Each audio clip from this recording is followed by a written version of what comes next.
In 751 AD, two empires met at a river crossing in Central Asia. One would become the foundation of the modern Western world.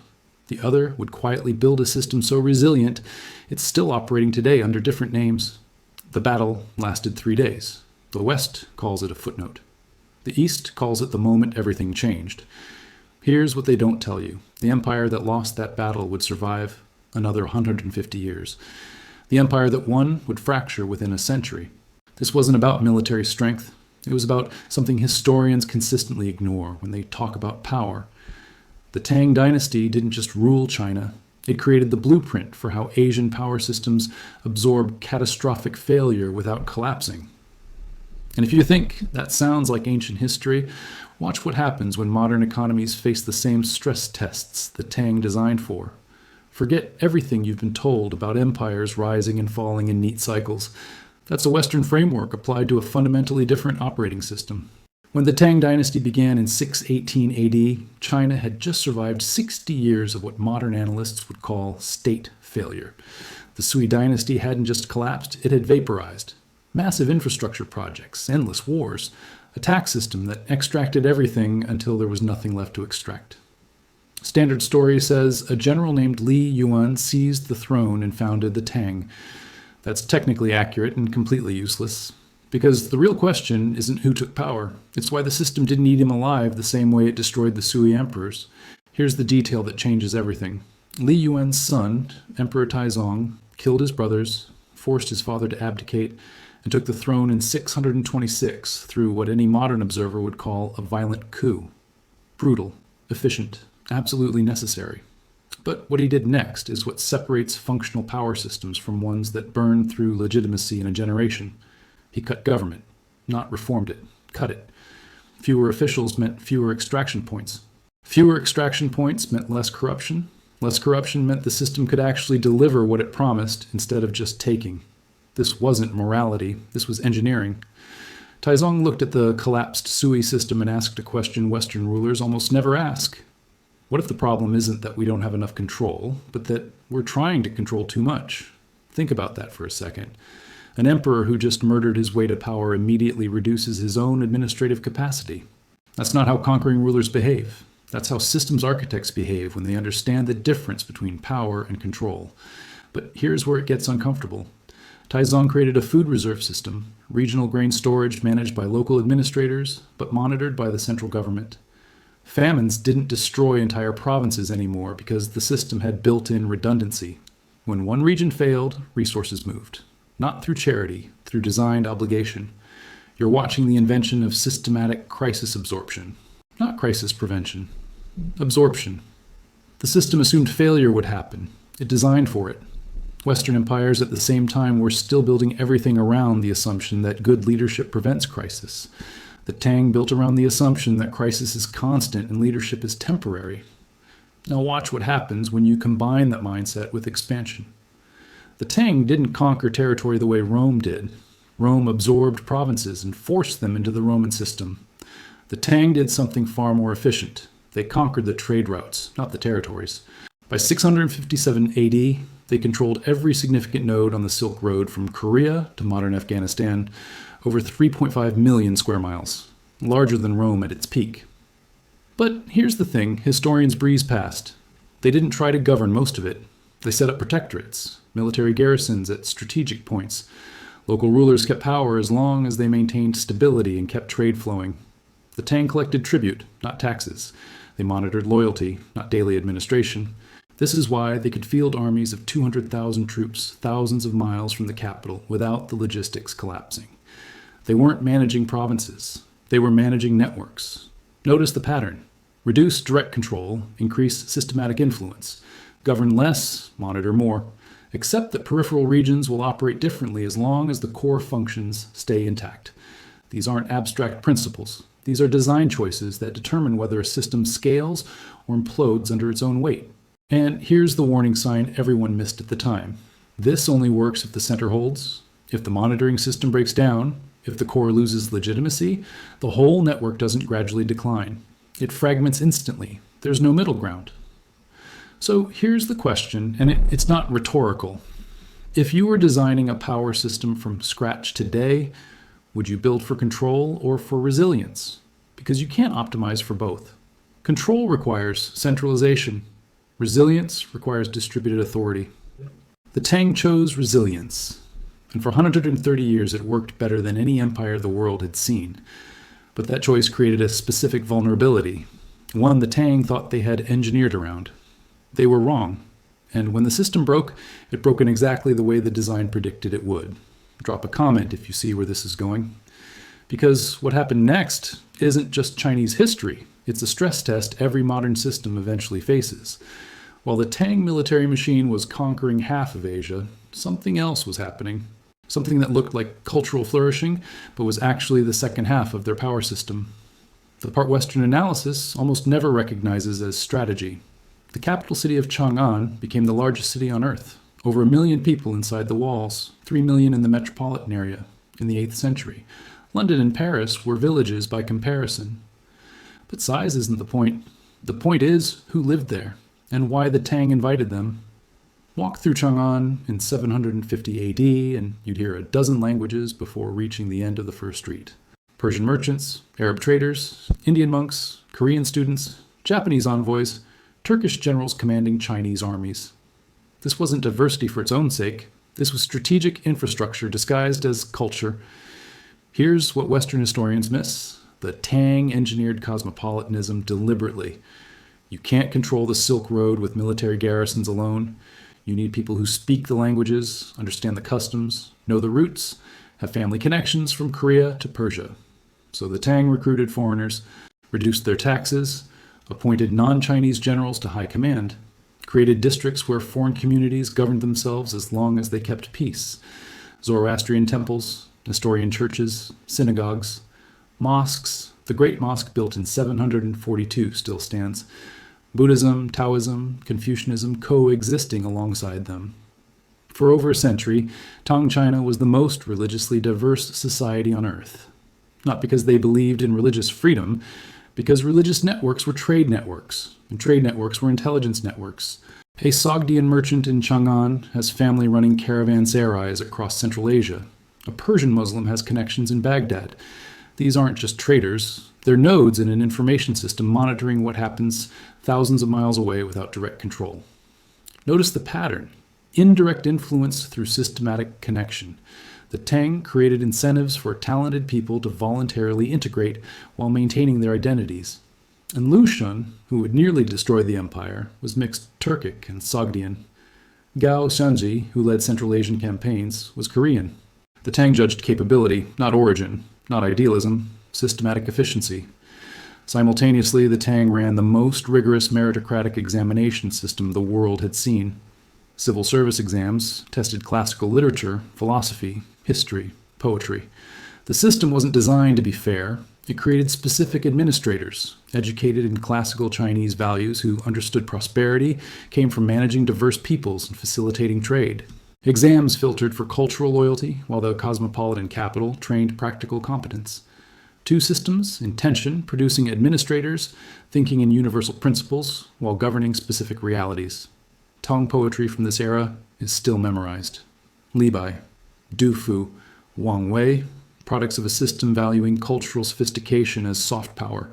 A Tang official could write poetry referencing Buddhist concepts, Taoist philosophy, Confucian ethics while conducting business with Persian merchants and negotiating with Turkish generals. Not multiculturalism. Operational flexibility at civilizational level.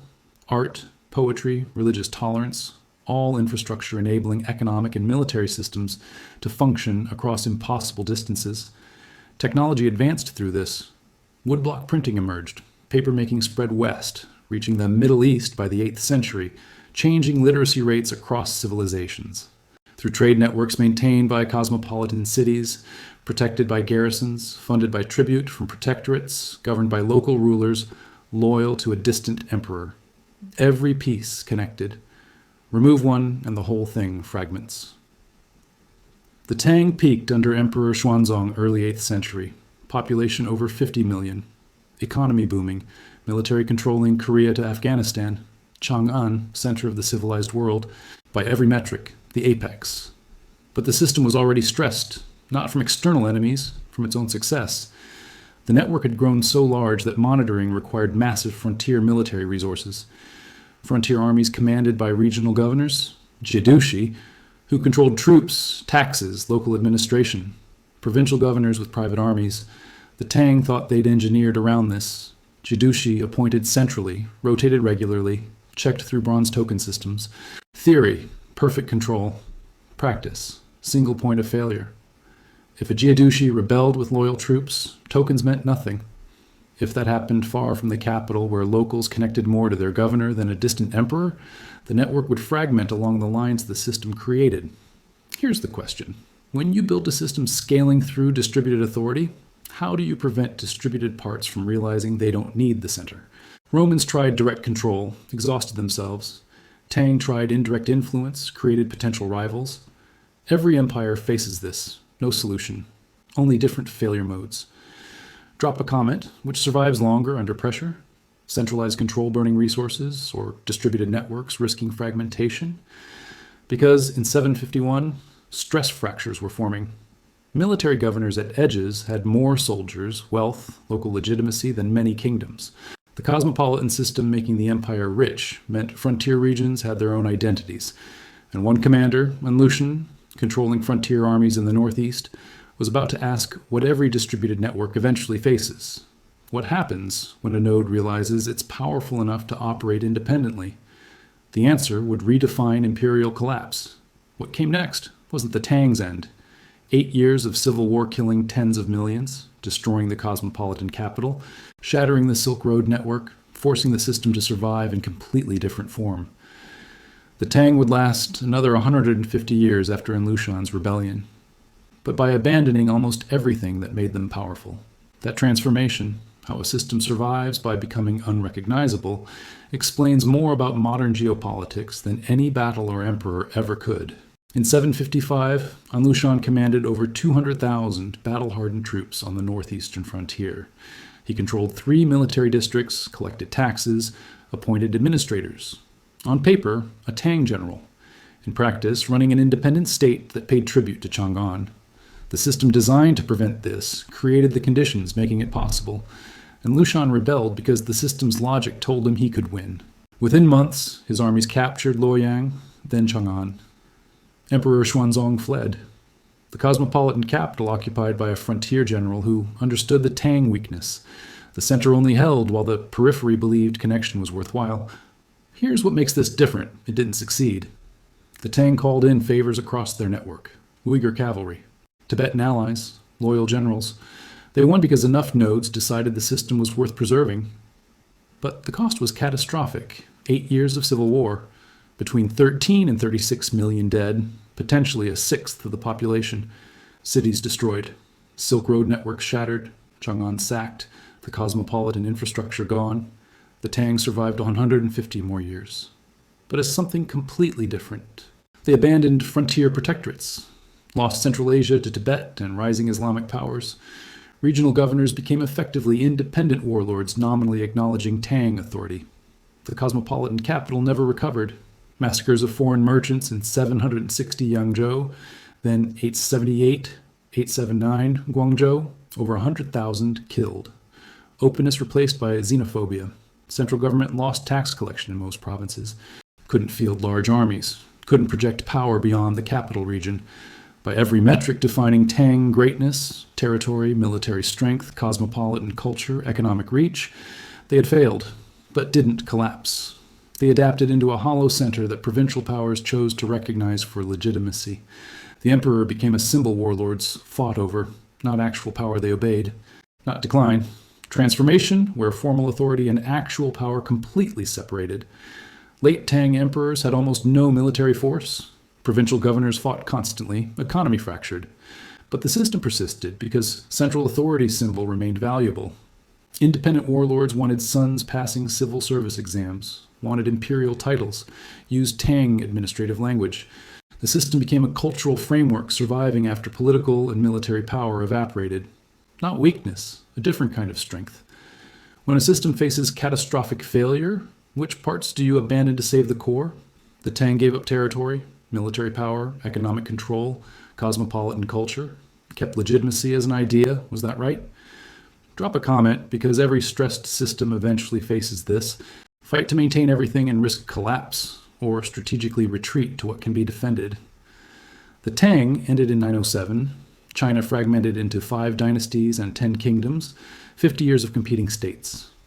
The Song Dynasty took decades to reunify part of the territory, never matched Tang territorial extent, never controlled Central Asia, never recreated cosmopolitan networks, built a different system, technologically advanced, wealthier per capita, but fundamentally defensive, paid tribute to avoid invasion. The lesson they learned was wrong. They thought the problem was overextension.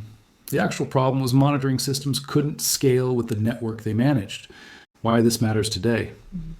Modern systems handling distributed networks use the same principle. Distributed nodes, indirect control, resilience through redundancy, works brilliantly until encountering political pressure. Governments trying direct control, censorship, shutdowns, centralization, exhaust themselves fighting architecture. Governments focusing on monitoring key nodes, influencing rather than controlling, shaping incentives. They're using the Tang playbook. China's modern approach isn't accident, same system logic. The European Union faces the Jiadushi problem. Member states with own military, economic, political power, nominally connected centrally. When does a node realize it's powerful enough to operate independently? Brexit answered that. The question now, tighten control, requiring resources, creating resistance, or accept looser confederation risking fragmentation. No good answer, only different failure modes. Global supply chains operate on Tang network logic, just-in-time manufacturing, distributed production, indirect market influence. Incredibly efficient until a pandemic hits.